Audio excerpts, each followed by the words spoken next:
Olá, meus amigos do programa Mercado Futuro. Hoje minha conversa vai ser muito boa. Eu vou conversar com o empresário Pedro de Camargo Neto. O Pedro, vocês seguramente já conhecem. Fala um pouquinho aqui do currículo dele, que eu acabei de olhar na internet, né? No Google.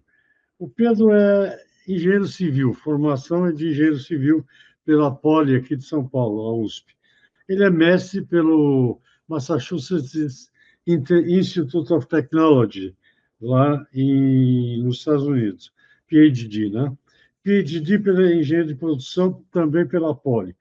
Foi presidente de inúmeras entidades, vou citar três aqui. Sociedade Rural Brasileira, uma delas, a Bipex, Suínos, outra, e Fundepec, que ele ajudou a fundar. E também teve do lado de lá, teve no governo, o secretário da Produção e Comercialização do MAPA, Ministério da Agricultura e Pecuária e Abastecimento, na gestão do ministro Platini de Moraes. E hoje é um empresário, continua dando consultoria, enfim, está fazendo Horizonte. Ele é produtor, é pecuarista, tem algumas propriedades aqui no Brasil. Pedro, um prazer recebê-lo, muito bom falar com você. Eu vou começar o seguinte, com os 25, eu acho que são 25 anos, as pessoas falam 26 anos. Saiu o acordo Mercosul-União Europeia. Esse acordo, na minha cabeça, pelo que eu entendo, pode, eu estou achando que ele é muito melhor para a União Europeia do que para o Brasil. Queria saber o que você pensa disso. Bom, prazer, Resch. Vamos sempre encontrá-lo aqui, nós que estamos rodados, né? Quantas décadas eu conheço o Resch, converso com o Resch, um grande jornalista competente, profissional, Obrigado. sério, né? É um prazer estar conversando com você. Olha, Resch, eu acho que é bom para o Brasil também, né? Eu acho que para a União Europeia, eu acho que para o mundo atual, quer dizer, eu acompanhei isso aí desde o início, e sempre favorável, né? Não só porque era um aumento de mercado, cotas. Se lembrar, eu quando abriu, começou o Fundepec, Resch, o maior mercado de carne bovina que existia era a União Europeia. Exportava para a União Europeia em um ano o que hoje a gente exporta em dias para o mundo. Né? Que mudança fundamental. E a preocupação era a febre aftosa, então nós abrimos o Fundepec justamente para atender esse mercado internacional, e vinha um veterinário da União Europeia 2, 3 vezes por ano nos fazer uma auditoria, né, ver como é que a gente estava. E o veterinário chegava aqui, eu ia atrás dele, queria encontrar com ele na saída, então eu queria ver se eu conseguia a cópia do relatório dele, que daí estava o mapa da mina do que a gente tinha que avançar, né? As nossas falhas, onde tinha que avançar, e foi assim que a gente chegou. Então, é um mercado... hoje, que nem para carne bovina, que nem está lá, não é uma cota, não, uma cota é um pouquinho a mais, para nós chega a ser quase irrelevante. Eles estão lá em pânico, que essa cota vai atrapalhar a pecuária deles, mas nem isso, é uma cota, é um aumento de cota, é um aumento pequeno. Mas é bom, entendeu? É positivo, não só pelo que... E a gente vai ter acesso ao mercado europeu também, bens industriais, quer dizer, você é consumidor e produtor, você quer a gente é obrigado a concorrer no mundo aí, a gente quer abertura, a gente quer competitividade, a gente não quer ficar sujeito às amarras, essas tarifas que o Brasil ainda tem. Você imaginar, Resch, a última abertura econômica, agora terá essa parcial, né, da União Europeia, mas a última abertura econômica de fato, que foi geral para tudo, em 1990, com o presidente Collor. O Collor abriu economia, você tinha tarifas de 100%, 105% máxima, virou 35% máxima. Pô, fertilizante pagava 20%, pagou 8%. Agroquímicos, máquinas. Quer dizer, que aquela abertura do Collor, além de outras coisas do Collor, o Collor é muito lembrado pelo impeachment, mas ele fez aberturas, modernização econômica muito relevantes que foram fundamentais para o agro. Né? O agro é o que é pós-Collor. Né? Ninguém lembra muito assim, mas eu faço questão de lembrar porque é um fato. Acabou com o IBC, com o IA, abriu porto. Então vamos lá, voltemos à sua pergunta. Eu acho que é fundamental. Nesse momento, então, que esse mundo tem geopolítico diferente, né? Hoje multilateral saindo da moda, perdendo força. A gente tem que estar próximo de alguém, por que não? Nada melhor do que estar próximo da União Europeia, que, bem ou mal, nós temos inúmeras afinidades com eles, né? E eles também têm afinidades conosco. Então, eu vejo muito positivo, politicamente, que é sempre o grande motivo de qualquer acordo comercial, é político. Se não tiver a vontade política de fazer um acordo comercial, não faz, nenhum. Né? Então, tem acho que por isso que não fez, acho que por isso que demorou 25 anos. A União Europeia ficava com onda lá. Agora, de repente, pós-Trump, Putin, ela viu que acordava, ela precisava de nós aqui mesmo. É uma decisão política deles de ajustar o comercial. Então, eu vejo muito positivo em termos comerciais e mais ainda em termos políticos. Agora, o que o Brasil vai importar? Máquinas, equipamentos? Máquinas, equipamentos, muita coisa, né? A Europa tem um parque industrial produtivo. Você vai se aproximar, porque o acordo avança em regras de serviço, em regras, em muita coisa também, investimento, né? Então, o Brasil se torna mais global, digamos, né? Num momento onde isso aí não está na moda e estão trabalhando contra, né? Então, eu acho que fui criado nesse multilateralismo, eu acho que a gente tem que estar no multilateral, se aproximando de todo mundo e principalmente deles. E o Brasil tem uma característica geográfica, nós estamos aqui num canto do globo, felizmente meio esquecido, né? Que permite a gente poder fazer muita coisa. Quando você falou de política, a gente é obrigado a tocar num ponto. Todos esses organismos, ONU, FAO, todos esses organismos foram criados junto com os Estados Unidos pós-guerra, a Segunda Guerra Mundial, com a ideia de os europeus pararem de brigar entre si, pelo menos foi isso que eu li, e por isso que aconteceu esse negócio todo. E agora o presidente americano invade a Venezuela, pega o presidente lá, leva embora, ameaça o México, ameaça o Canadá, diz que vai tomar a Groenlândia.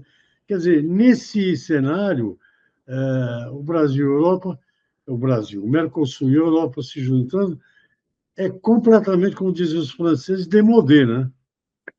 Démodé, mas eu ainda, bem, talvez por ter sido criado, né, nesse pós-guerra, onde realmente os Estados Unidos que liderou todas essas organizações multilaterais que estão aí, que hoje ele está combatendo, né, está abandonando, né, foram criados pela liderança dele, como você colocou aí, né, a ONU, a Organização Mundial de Saúde, a própria GATT, que virou a OMC depois, era tudo coisa dos Estados Unidos, né? Era ele impondo um mundo com regras, né? E regras, eu acho, mesmo que às vezes as regras não são tão bem seguidas, mas é melhor você ter uma regra ruim do que não ter regra nenhuma, né? Então, eu pelo menos acho um desastre essa ação do Trump de abandonar esse mundo de regras, né, e partir para querer ser império, né? Como ele sempre foi. Mas ele ia lá em Genebra para ver a OMC, ele meio, como império que era, ele meio impunha a regra dele, né? O papel dele era preponderante, era muito difícil você sair algo que não que ele fosse contra, porque ele tinha não só poder de veto, como na ONU ele tem poder de veto, no OMC não tem essas coisas de veto formal, mas fala em consenso, tal, mas o peso dele sempre foi muito grande. Então as regras que estão aí eram regras que interessavam aos Estados Unidos em primeiro lugar, e eu acho que interessavam também ao Brasil, que é melhor você ter regra do que ficar sem regra nenhuma, e dificultando investimento, crescimento, saber como é que você vai fazer. E ele agora fica de contra. Você sabe, Resch, eu estava em Seattle 2000, na reunião ministerial da OMC, quando a China... Eu também estava. Você estava naquela zorra, lembra? Naquela Estava. bagunça de rua. Os caras atiravam máquina de café da Starbucks pela janela. Pela janela, e gás lacrimogênio. E eu me lembro de ver aqueles policiais ali enfrentando aquela mobilização, que tinha uma mobilização de rua muito forte, né? Uhum. E aqueles policiais, pô, o cara parecia um Robocop, assim, né? Aí eu falei, bem, eu entendo, o policial tem que ter aquela roupa mesmo, que daí ele chega lá, fica tranquilo. Aqui você manda um policial de bermuda, o cara vai lá, leva um tiro, leva uma paulada, leva uma pedrada, leva uma... Lá, eu estava lá, e eu fui lá porque, pós final da rodada do Uruguai, né, com a OMC, tinha ficado de reiniciar a negociação agrícola. Tem uma cláusula, um artigo, não sei quanto, do acordo que falava reinicia-se no ano 2000. Né? Então eu falei, bom, reinicia, me preparei, vou lá para participar de um reinício. Mas quando eu cheguei lá, primeiro, reiniciar implicaria em ter dois lados, né? Mais lados, quer dizer, você tem que negociar com alguém, né? E aí, o lado brasileiro queria negociar, o outro lado nem entrava na sala. Então, reiniciar era meio... não existia. Estava no artigo lá, mas não existia. Mas o grande tema era a entrada da China no OMC. Era o grande acordo com o Seattle. Tal. E é gozado que não era aquela mobilização de rua. Depois, é engraçado como a gente vê. E eu me lembro que eu cheguei lá, eu vi lá, e me lembro de conversar, o ministro de Relações Exteriores era o Lampreia, Luiz Felipe Lampreia. E eu falei, ministro, pô, tô vendo aqui, a China vai entrar, tal, o Brasil ganha uma cota de suco de laranja, uma cota de não sei o quê, café solúvel, mas não sei o que lá, só isso. Né? Pô, afinal, a China está entrando e o Brasil, a gente só ganha essa merreca aqui, né? Não é, afinal, eles estão recebendo décadas de acordo, né? Décadas de acesso a nações mais favorecidas para um monte de países dentro de condições que foram negociadas em décadas, né? Pedro, mas os Estados Unidos entende que a grande economia, crescendo muito no comércio, a OMC sem China fica menor, né? E então é importante, quer dizer, foi acho que os Estados Unidos que liderou a entrada da China na OMC, né? E, a meu ver, aceitou duas condições lá inaceitáveis, né? E na época eu falei, gente, mas primeiro nação em desenvolvimento. Como nação em desenvolvimento? A China já tinha parcelas dela extremamente desenvolvidas, né? Tecnológicas. E era desigual, né? Como tinha parcelas que até hoje não são desenvolvidas, né? Mas e outra, assim, economia de mercado. Falei, que economia de mercado? Fruta de um governo forte, poderoso, com influência em tudo. Entrou, passaram-se 10 anos, a China, você viu o que aconteceu, se tornou, cresceu barbaridade, né? Começou a incomodar os Estados Unidos, os Estados Unidos foi para Genebra, não conseguiu resolver, porque as regras estavam mal negociadas e lá ele não conseguiu. E ao invés dele se dedicar a aprimorar a Genebra, né, atrair o Brasil, a Europa, tudo, falou, a China tem que mudar, isso aqui não está dando. Ela falou que ela era economia de mercado, não é. Então a gente tem que, isso aqui tem que ser incorporado, que ela não é por causa disso, por causa daquilo. Não, ele abandonou Genebra, ele perdeu uma disputa onde ele se sentiu prejudicado, e acho que foi mesmo, né? Você pode falar, foi dentro da regra, não vou entrar nesse detalhe, porque eu não mas ele e passou a negociar bilateral com a China.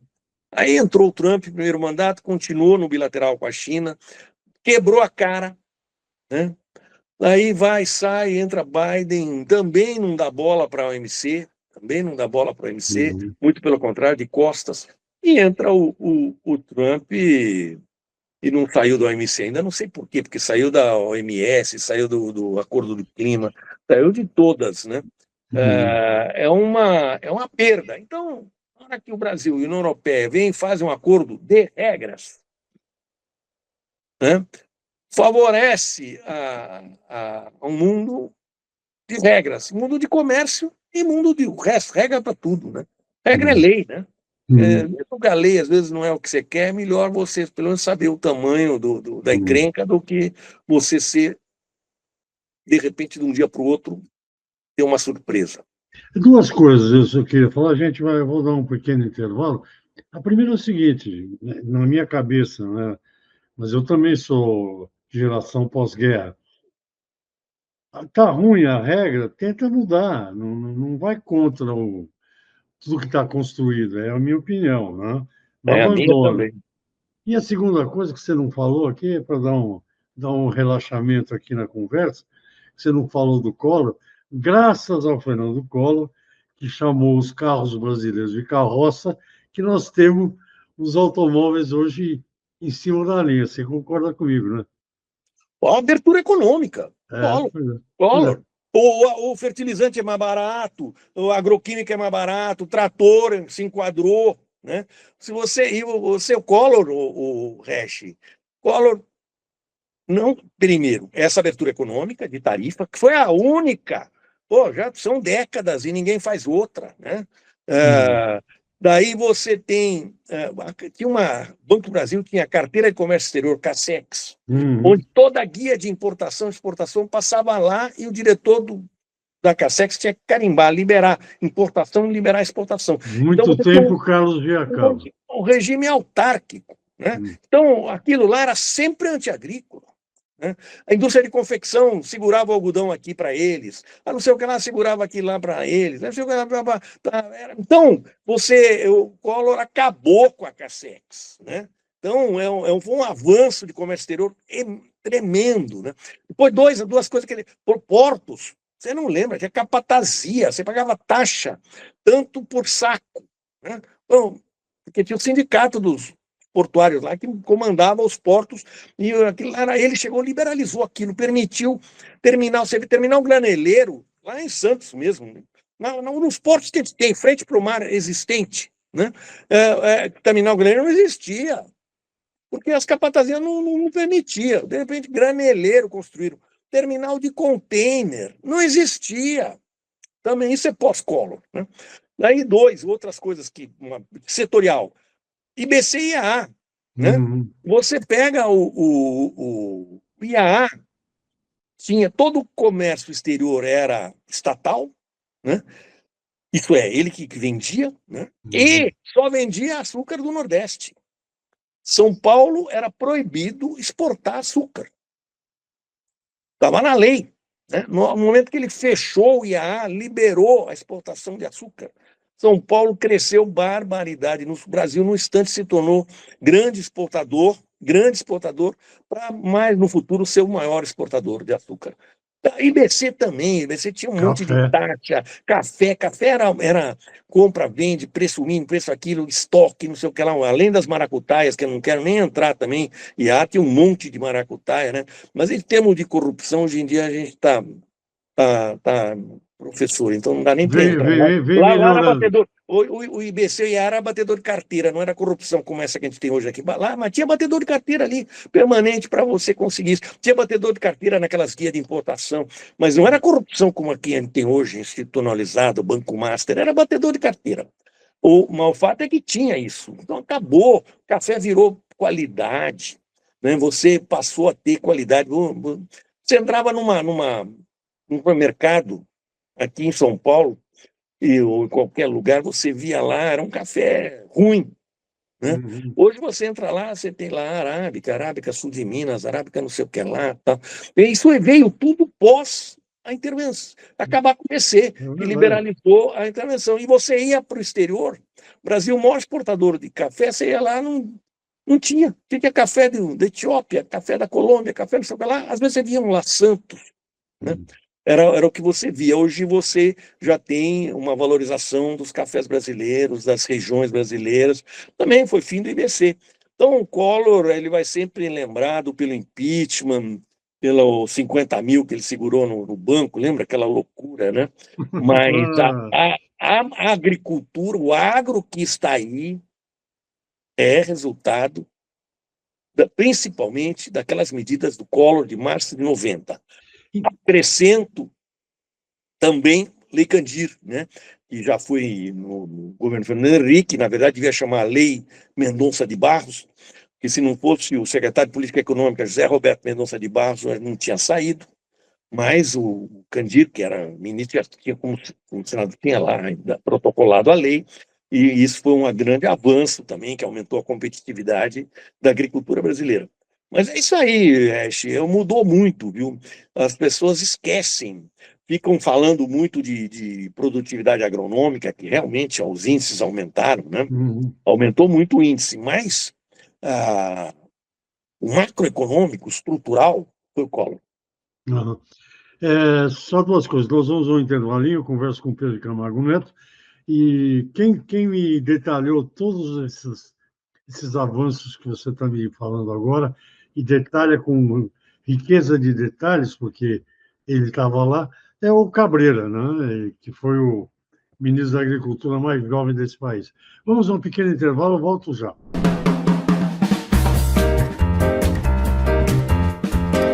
Ok, estou de volta ao programa Mercado Futuro, a conversa com o doutor Pedro de Camargo Neto.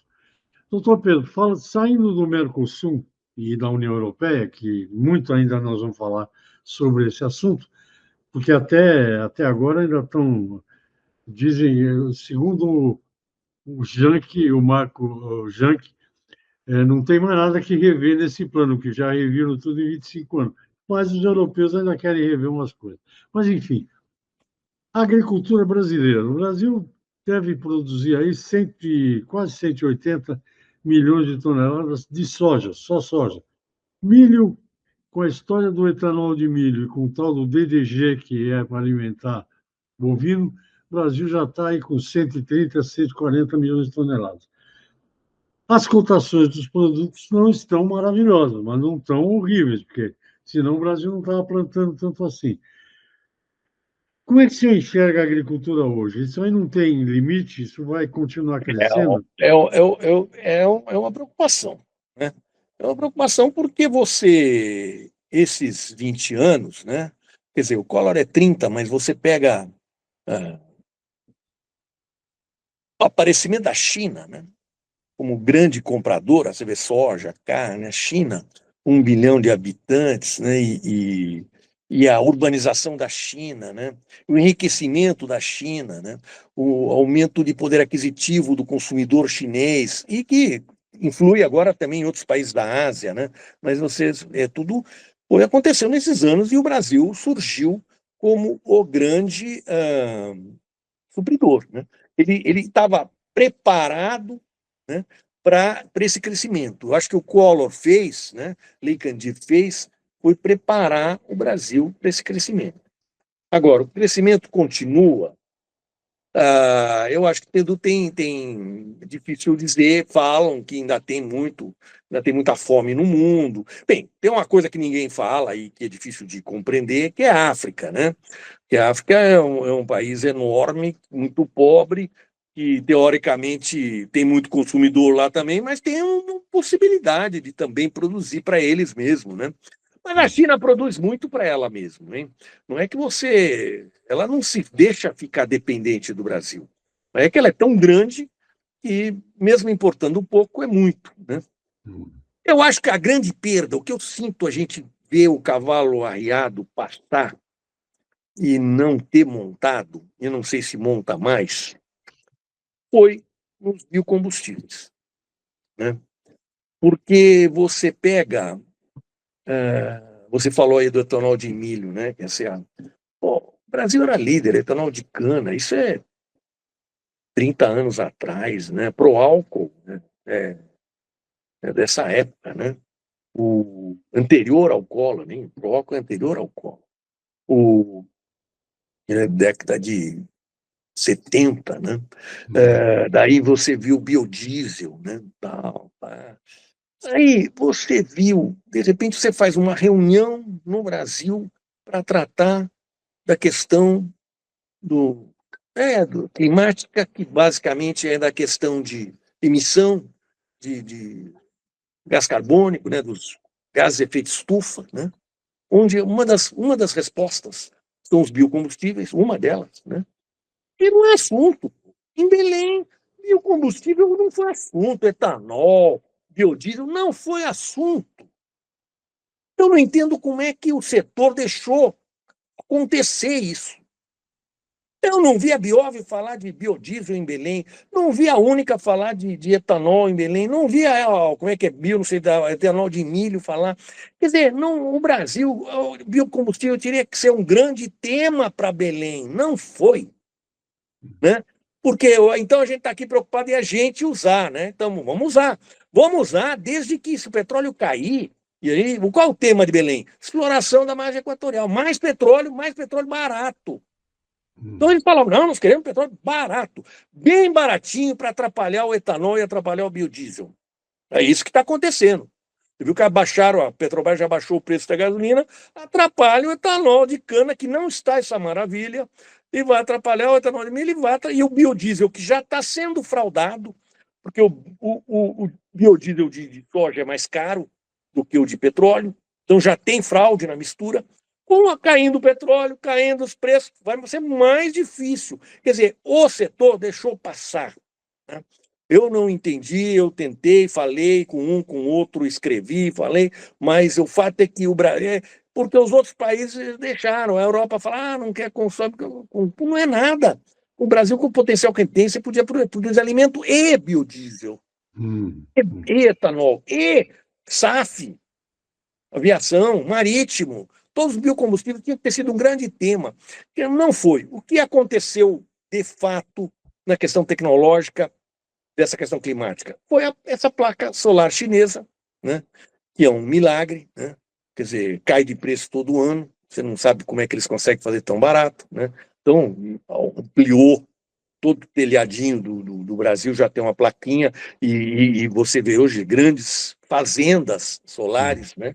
Tal, isso criou as eólicas também, não foi esse pulo do custo, né, como foi no solar, mas as eólicas também cresceu muito, né? Então, essa geração de energia elétrica, solar e eólica é a questão tecnológica forte na questão climática. Essa é a realidade, mas não é brasileira. Ou melhor, o sol é brasileiro, a placa é chinesa. Né? Agora, no etanol, no biodiesel, ia ser tudo brasileiro, tecnologia brasileira. Né? Dessa nós deixamos passar. E pior, você pega hoje, você ainda tem leis da época do apagão, você lembra, 20 anos atrás nós tivemos um apagão, o governo Fernando Henrique, no final ainda teve aquele apagão.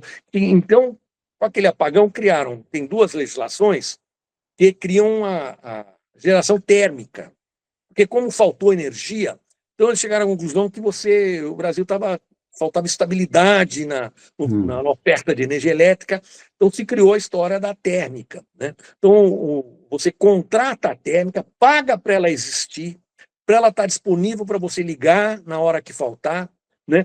Esse que você paga, você põe na conta de luz de todo mundo, você está pagando, eu estou pagando, todos nós estamos pagando para ter térmica, que tinha uma lógica 20 anos atrás, né?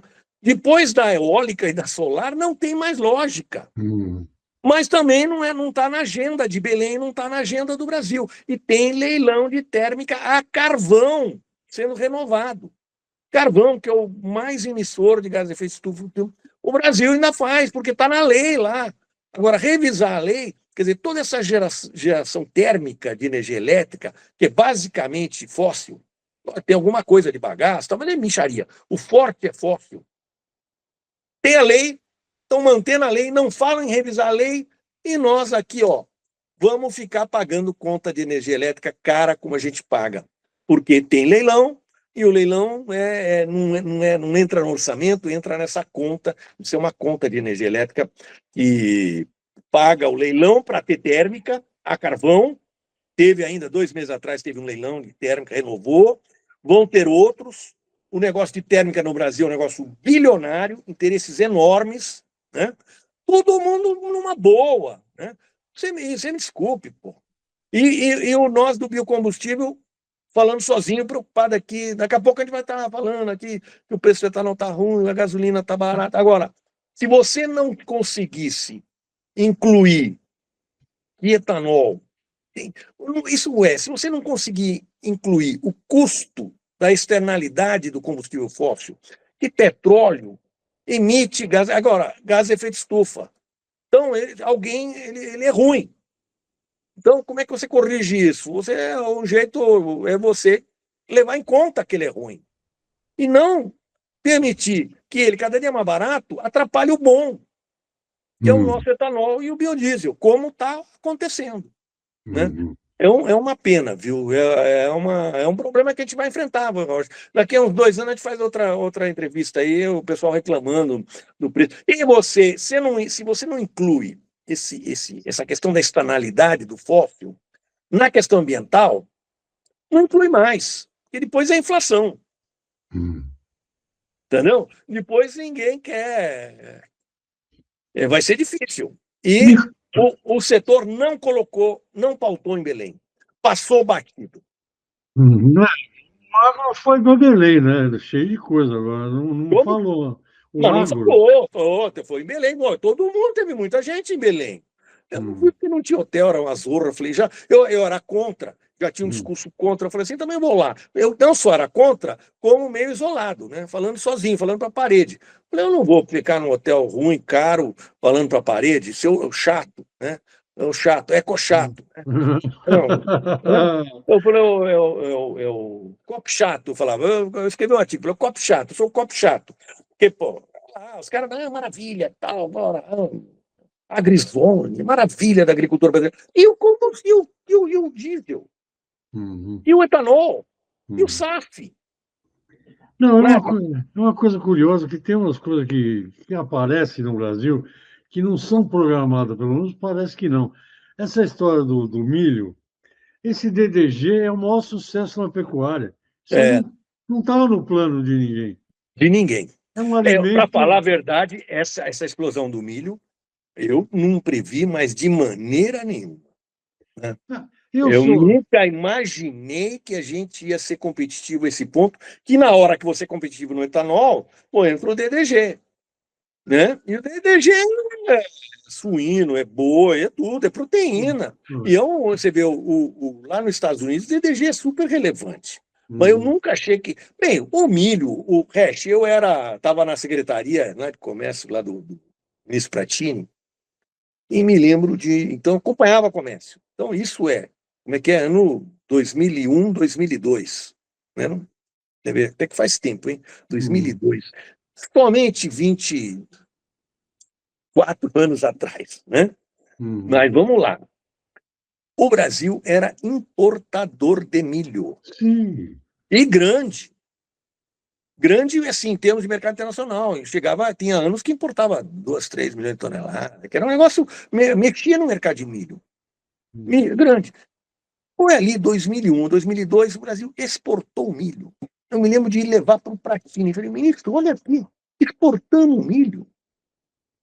Uhum. Pô, ali, pô, hoje não, hoje o Brasil é um dos grandes exportadores de milho. Pô. É o segundo, tem É os o Estados Unidos e o segundo, pô. Brasil. Segundo, incomodando os Estados Unidos, ele vai e tal, e daí é o etanol e é o DDG. O DDG para confinamento é uma beleza, então é carne, entendeu? Agora, isso surgiu em 20 anos, e surgiu, vamos lá, milho safrinha, né? Que agora é Que safrona. é safrona, mas quem previa isso? Milho safrinha.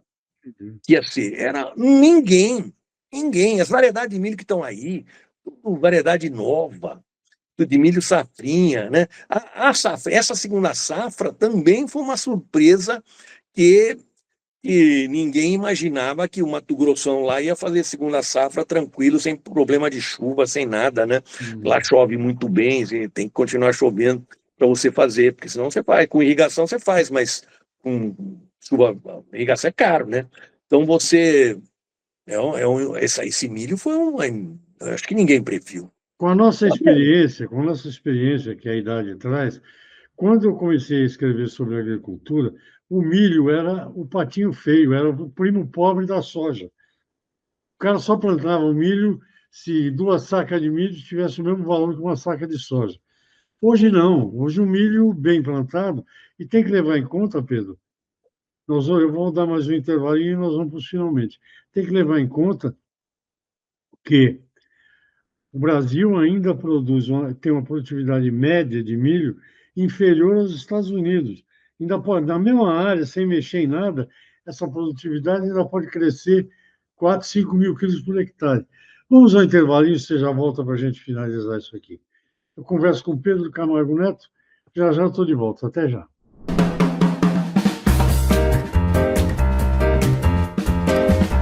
Ok, eu estou de volta ao programa Mercado Futuro. A conversa é com Pedro Camargo Neto, empresário, já foi do Ministério da Agricultura, de várias entidades. Pedro, estava falando de milho. A minha proposta agora para o último bloco era te perguntar se eu tivesse que te classificar nessa questão ambiental. Você é cético em relação às mudanças climáticas, não é cético, mas também não é um eco-louco que acha que nós vamos morrer queimados. Qual é a tua posição nessa questão ambiental? Olha, eu acredito em ciência, né? Sempre aberto eu não sou cientista, né? Então acompanho o que o cientista fala, né? Escreve, aberto para as evoluções, que a gente já viu ciência evoluir, né? Se estuda mais e se conclui diferente e tal. Então, mas eu acredito em ciência. Então, eu me preocupo. Eu acho que existe uma mudança e não é só isso. Quando você vai no nano lá na sua fazenda, né? E você vê que, às vezes, você vê uma nascente de água secar, eu já vi, né? E você seca, às vezes é porque desmatou muito perto, esqueceu Esqueceu, não, você tinha, é tudo uma evolução. Como essa polarização, que na questão ambiental é tão antiga, né? Hoje não, é polarizado para tudo, mas na ambiental é antiga, né? Vem de tempos atrás, né? Dificulta o debate, né? Então, você, em qualquer debate que você entra, eu sou considerado. Debate com ambientalista não dá nem para debater, né? Eles não querem escutar o que eu falo, né? Agora, eu sou mais ambientalista do que eles, há muito tempo, né? Você sabe que eu era presidente da Sociedade Rural Brasileira quando teve a Eco 92 no Rio de Janeiro, e então eu fui a 2 conferências internacionais de agricultura e meio ambiente, no sentido de me preparar. Eu achei que na Eco, lá no Rio de Janeiro, ia ser uma enorme pressão em cima da agricultura brasileira. Não foi, né? Não era, naquela época a gente não estava assim no foco. Mas eu fui a duas conferências mundiais de agricultura, uma da FAO e uma da FIPA, me preparando, tal, né? Era um debate. Convidei o seu amigo, nosso amigo Zé Sampaio Góes, para ser o diretor de meio ambiente da Rural. Então, ele promovia os debates, e ele é um ambientalista, né? Você conhece a fazenda dele, ele é um ambientalista. Fizemos uma cartilha e distribuímos para os sócios da Sociedade Rural Brasileira. Tem uma cartinha minha que assino, eu escrevi, mas assinei o Zé. O Zé ajudou na cartinha, e a cartinha assim. Então, eu falo, e o título é: Valorize sua propriedade, preserve o meio ambiente. Né? Isso em 92. Então, e é toda uma questão de conhecimento e evolução, porque você tinha um período que você era orientado a desmatar até a beira do rio, até por questão sanitária, porque era para matar mosquito, não ter malária, não ter isso e tal. Depois se evoluiu que aquilo era um erro, que você devia deixar uma faixa até para preservação de erosão e tal, e é reconhecido, né? Daí você, nessas nascentes, essas faixas. Então, quando você, às vezes, esquece a faixa numa nascente, eu já esqueci numa. Esqueci não, comprei uma fazenda que tinha esquecido, e quando eu comprei, tinha esquecido há pouco tempo, ainda tinha água, acabou a água. Então, agora eu vou replantando, né? Eu quero ver aquela água voltar ainda vivo. Mas então a questão do meio ambiente está aí, é uma realidade. Outra, as alterações ambientais ocorrem, sim, né? Afetam produtividade nossa, sim, né? Nós tínhamos que ter como prioridade máxima estar preocupado com variedades preparadas para seca, variedades para menos água, variedades para climas diferentes, porque os climas estão mudando, sim. Então você fala assim, não, mas isso ia mudar de qualquer jeito. Sei lá se ia mudar de qualquer jeito. O fato é que estão mudando, né? E eu acho que a gente tem que se preparar. Eu não acho, não. Acho que eu sou que acredito que tem essa questão climática, está aí, e a gente tem que se preparar agora. A velocidade que vem, sei lá, eu não queria estar no Rio Grande do Sul, que vem sofrendo barbaridade, né? Não só em seca, como em enchente. Você vê que lá é um tumulto o Rio Grande do Sul, a agricultura gaúcha em crise por conta do clima. Isso iria acontecer de qualquer jeito? Isso ia acontecer de qualquer jeito, não tem nada a ver com, sei lá, né? Ou se os cientistas dizem que tem, até, lógico que tem sempre um que diz que não, mas se a maioria dos cientistas dizem que tem, eu acredito, né? E eu acho que a gente tinha que se preparar. E o que eu acho absurdo é que nós somos solução, não problema. E nós somos solução com o etanol, somos solução com o biodiesel, seríamos solução com o SAF. Então, uma parte da solução da questão, que é enfrentar os combustíveis fósseis, é nossa. Então, por que eu vou ser contra uma coisa que me ajuda? Né? Por que eu vou ser contra falar que gás de emissão, gás de efeito estufa, é mentira? Se eu vendo etanol por conta do gás de efeito estufa e vendo biodiesel por causa do efeito estufa, eu nem sei, mas se o cientista está falando algo que me ajuda, eu vou ficar a favor dele, né? Até que me prove o contrário.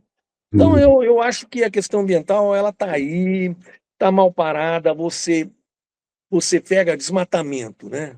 Outro dia ainda num grupo de WhatsApp, eu falei, quem desmata hoje em dia, qual é o problema do desmatamento? O crime organizado na Amazônia. Eu falei isso, nossa, apanhei, nada, é o produtor. O produtor, hoje em dia, você conseguir uma autorização de superfície vegetal, que dentro da lei, é difícil. Agora, dentro da lei tem que usar. Veja essa questão da moratória da soja. Né? Moratória da soja, Resch, foi um acordo muito bom em 1996. Né? Depois, veio 2012, teve o 2006, teve o Código Florestal. Né? Quer dizer, a moratória veio num período que não tinha lei, ninguém sabia, era uma zorra. Então foi um acordo privado para preservar. Porque aprovou o Código Florestal, o que é legal, pô. Se você acha que lá que estão desmatando muito, o lugar de mudar é no Congresso Nacional. Né? E se você quiser fazer diferente, um acordo além da lei também existe. Né? Carnes premiums, produtos premiums, são além da lei. Né? Agora, faça, mas é um premium, você tem que pagar um pouco a mais para ter com cuidado. Então, eu quero só soja que desmatou no século XVII. Tudo bem, só pagar mais que a gente faz. Pô, né? Agora, você querer ir contra a lei, obrigar que o feito não... É muito mal parado, o ambientalista não tem debate. O problema todo, eu vi no Código, durante a aprovação do Código Florestal, que houve uma polarização muito grande e tal. O que aconteceu com nós? Por que eu estava lá, acompanhava? Quando chegou o acordo, não era o que eu queria. Tinha coisas lá que eu talvez não quisesse. Mas qual era o grande atrativo? Era que era uma lei, era uma regra. Então agora eu sei, eu não vou ficar sujeito ao Ministério Público me atormentar localmente, né? Que faziam. Eu vou seguir a lei é essa. Então, tinha esse lado positivo. O que aconteceu? No dia seguinte, eles estavam no Supremo Tribunal Federal, atrasaram 7 anos. Né? Quer dizer, para eles, democracia não vale, tem que ser o que eles querem. Por quê? Por que isso? Por que eu aceitava algo que eu não queria? Para não ficar sujeito ao Ministério Público, a ter prejuízo, porque eu vivo daquilo. Não posso um dia produzir, um dia não, um dia vir alguém falar que é assim, que é assado, eu quero ter uma regra. Né? Agora, o ambientalista não, ele vive do conflito. E nós não, o conflito para nós é oneroso. Essa é uma grande diferença, entendeu? E para nós o conflito é prejuízo. E tem outros que vivem no conflito. Gente, é isso. Daqui uns dias tem outro programa para você. Espero que você aproveite. Até lá. Tchau.